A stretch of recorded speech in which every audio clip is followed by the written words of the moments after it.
आज हम डिस्कस करेंगे यूजर इनपुट। इससे पहले आप सी आउट स्टेटमेंट देख चुके हैं, जो आउटपुट स्टेटमेंट है। ये क्या करती है? प्रिंट करती है मॉनिटर पे या आउटपुट स्क्रीन पे मुख्तलिफ मैसेज। इसमें हम डबल कोट्स के अंदर फिक्स मैसेज भी शो कर सकते हैं और वेरिएबल्स की वैल्यू भी शो कर सकते हैं। आज हमने देखना है कि अगर यूजर इनपुट करना हो तो उसके लिए सी इन की स्टेटमेंट है। Cin is use to read input from user through keyboard.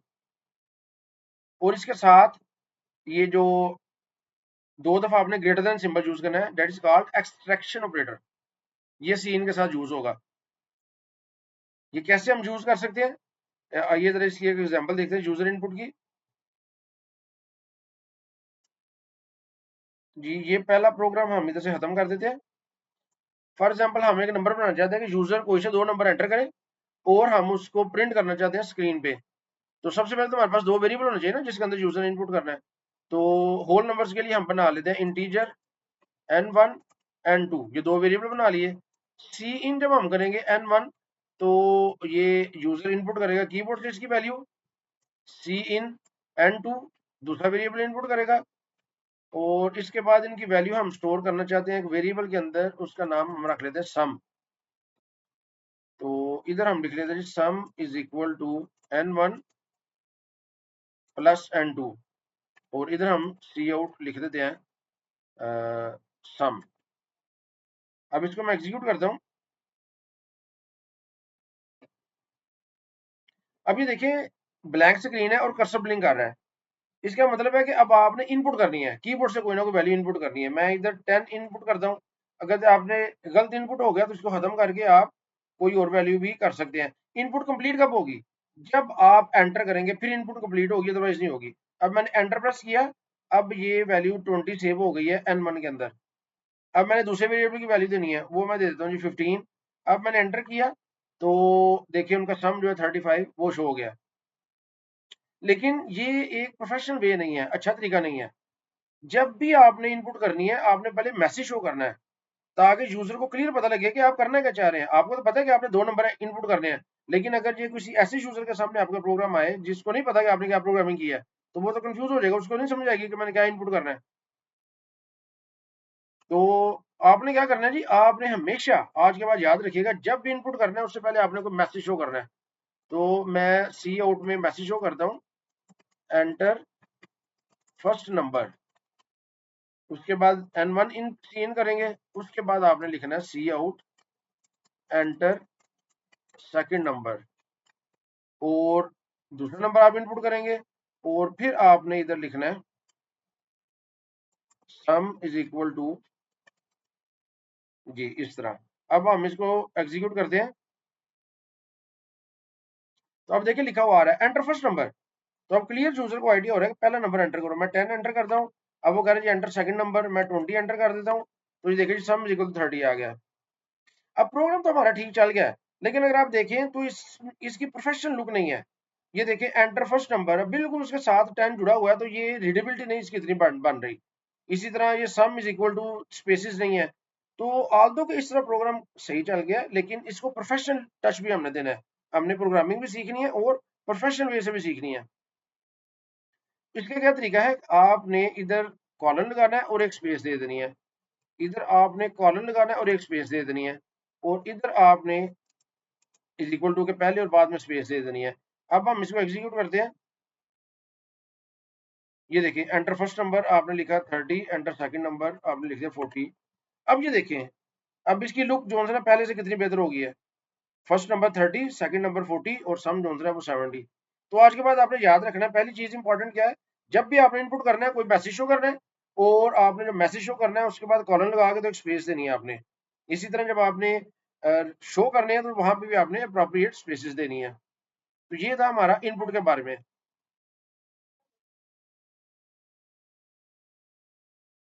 Ji, user input आप दे सकते हैं होल नंबर में, और अगर आपने पॉइंट में देनी है तो उसके लिए हमें फ्लोट वेरिएबल यूज करना पड़ेगा। अगर मैं फ्लोट नहीं यूज करता, मैं इधर दे देता तो फिर क्या होगा, मैं लिखता हूँ जी 3.5 फर्स्ट नंबर। अब मैंने एंटर किया, देखिए अब क्या हुआ है।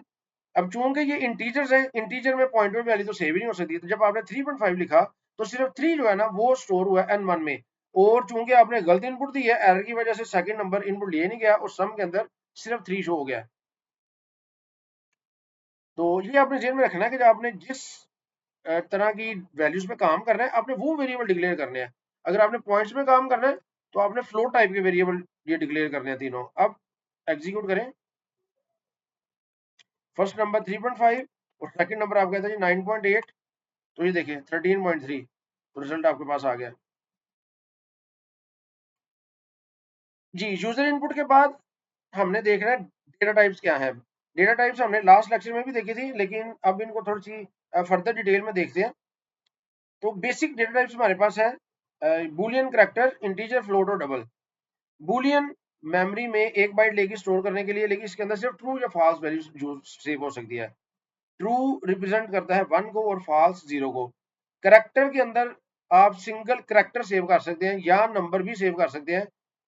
नंबर अगर आप सेव करेंगे तो उसकी कोरिस्पॉन्डिंग आस्की जो करैक्टर है ना, वो सेव होगा जब प्रिंट होगा। अभी इसको हम देखते हैं। इंटीजर कितने साइज ले रहा है मेमोरी में, 2 या 4। अब ये फिक्स क्यों नहीं है? बेसिकली ये डिपेंड करता है कंपाइलर टू कंपाइलर और ऑपरेटिंग सिस्टम पे। पुराने जो कंपाइलर थे सी प्लस प्लस के, उनमें जो इंटीजर का साइज है वो 2 बाइट्स था, लेकिन जो लेटेस्ट कंपाइलर आ रहे हैं उनमें 4 बाइट है।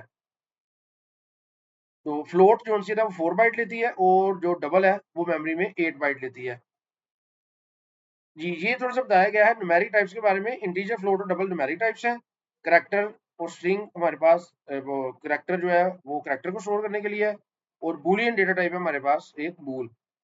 तो अगर आपने होल नंबर चूज करने हैं तो इंटीजर, पॉइंट वाले करने हैं तो फ्लोट और डबल। अब फ्लोट और डबल में डिफरेंस क्या है? जो इनमें प्रिसीजन का डिफरेंस है। फ्लोट के अंदर आप पॉइंट के बाद 7 जो डिजिट है, 6 या 7, ये भी डिपेंड करता है कंपाइलर टू कंपाइलर। 6 या 7 डिजिट सिग्निफिकेंट है, लेकिन डबल के अंदर आप 15 जो डिजिट है वो सिग्निफिकेंट है। तो अगर कोई साइंटिफिक कैलकुलेशन आपने करनी है जिसमें हाई प्रिसीजन चाहिए तो आपने डबल यूज करना है, अदरवाइज फ्लोट भी काफी है। बूलियन डेटा टाइप, ये ऑलरेडी मैंने आपको बताया था कि इसके अंदर ट्रू या फॉल्स स्टोर हो सकता है। तो एक छोटा सा मैंने प्रोग्राम लिखा हुआ है, इसकी आप प्रैक्टिस कर लीजिएगा। तो आपको आइडिया हो जाएगा कि आप कैसे बूलियन डेटा टाइप बना सकते हैं और कैसे उसके अंदर वैल्यू स्टोर कर सकते हैं। अच्छा जी, character data type. Character data type के अंदर आप सिंगल करैक्टर स्टोर कर सकते हैं, लेकिन ये क्या है, करैक्टर को हमने 65 नंबर्स भी दिया हुआ है। इसका क्या डिफरेंस है, इसको देखते हैं। ये देखें जी, मैं इसको खत्म कर देता हूँ और मैं एक करैक्टर वेरिएबल बनाता हूँ, करैक्टर ch। मैं इधर सी आउट करता हूँ, एंटर एनी करैक्टर, और मैं सी इन कर लेता हूँ ch, और उसके बाद मैं इसको शो करवा देता हूँ सी आउट यू एंटर्ड, और इधर मैं शो करवा देता हूँ ch। इसको मैं एग्जीक्यूट करता हूँ। अब देखिए मैंने एक करैक्टर एंटर किया, for example S, capital S enter किया, तो देखिए शो हो गया यू एंटर्ड एस।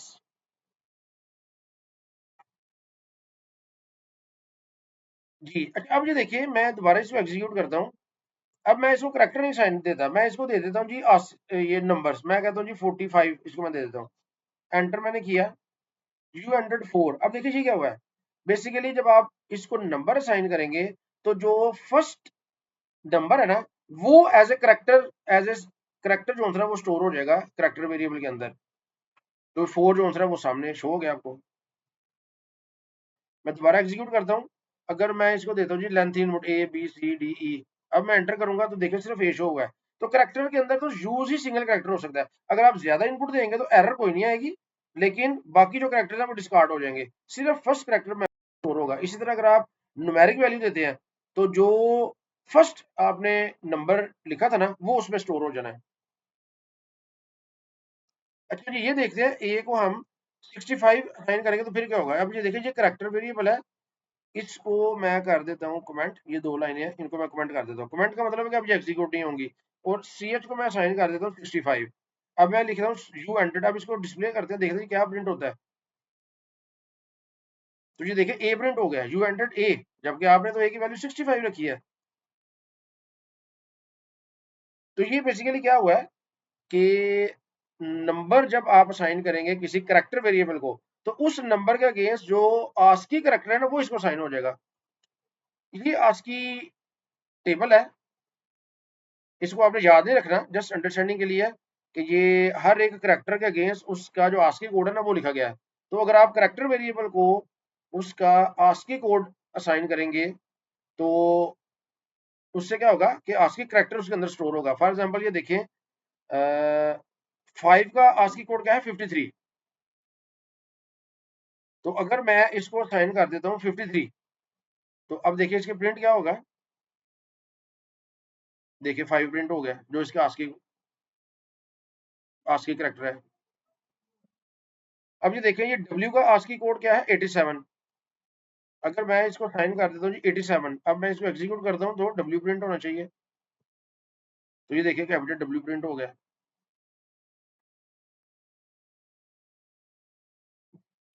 तो आपने जेन में रखना है कि अगर कैरेक्टर वेरिएबल को आप न्यूमेरिक वैल्यू साइन कर दें तो उसका कोरिस्पॉन्डिंग आस्की कैरेक्टर उसके अंदर स्टोर हो जाएगा। इसी तरह अगर आप इंटीजर वेरिएबल को आप कैरेक्टर साइन कर दें तो उसका अकॉर्डिंग जो आस्की कोड है ना वो शो होगा। फॉर एग्जांपल मैं इधर लिख देता हूँ इंटीजर सी एच, और मैं सी एच को साइन कर देता हूँ डब्ल्यू। अब देखिए मैंने कैपिटल डब्ल्यू इसको साइन कर दिया। अब इसको शो करवाया, एग्जीक्यूट करें तो ये देखें 87 प्रिंट हो गया। तो ये आज की टेबल है, इससे आपको आइडिया हो जाएगा कि आज की वैल्यूज किसी करेक्टर की क्या है। जी इसी तरह अगर आपने कोई लेंथी वैल्यू स्टोर करनी है, फॉर एग्जाम्पल किसी स्टूडेंट का नाम आपने स्टोर करना है, तो वो उसको स्टोर करने के लिए आपको स्ट्रिंग डेटा टाइप चाहिए। करेक्टर डेटा टाइप के अंदर सिर्फ सिंगल करेक्टर स्टोर होगा, लेकिन ये स्ट्रिंग जो डेटा टाइप है ना ये बिल्ट इन नहीं है। इसके लिए आपको हेडर फाइल इंक्लूड करनी पड़ेगी स्ट्रिंग। अब बाज कंपाइलर में ये स्ट्रिंग बाय डिफॉल्ट इंक्लूड होती है और बाज में आपको करनी पड़ती है। तो ये आपने चेक कर लेना है। आपने क्या करना है, इसको हम खत्म करते हैं और आप एक स्ट्रिंग डेटा टाइप बना ले, string my name. For example ये आपने बना लिया और इसको असाइन कर दें एहतशाम रशीद, और इधर शो कर दे यू एंटर्ड, इधर लिख देते हैं माई नेम। अब इसमें ये इस कंपाइलर में लेटेस्ट कंपाइलर है, इसके अंदर ये स्ट्रिंग जो है ये इंक्लूड है ऑलरेडी, तो मुझे ये अलग से हेडर फाइल इंक्लूड करनी पड़ी। अच्छा इधर हमने अभी देखिए एरर क्या आ रही है, एक्सपेक्टेड कॉमा और सेमीकोलन बिफोर सी आउट। तो ये जो सी आउट है वो इसके कह रहा है इससे पहले, क्योंकि ये स्टेटमेंट टर्मिनेट आपने नहीं की, इधर वो सेमीकोलन नहीं लगाया तो यहाँ पे एरर आ गई है। तो इधर मैं सेमीकोलन लगाऊंगा स्टेटमेंट टर्मिनेटर। अब इसको एग्जीक्यूट करें तो ये देखिए you entered as Shyam Rashid.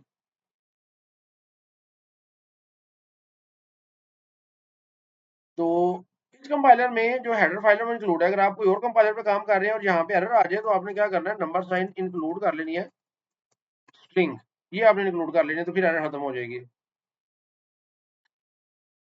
और जी ये डिटेल है तमाम अवेलेबल डेटा टाइप्स की जो सी प्लस प्लस में, साथ उनकी रेंज है और साथ इनकी जो स्टोरेज है वो लिखी हुई है।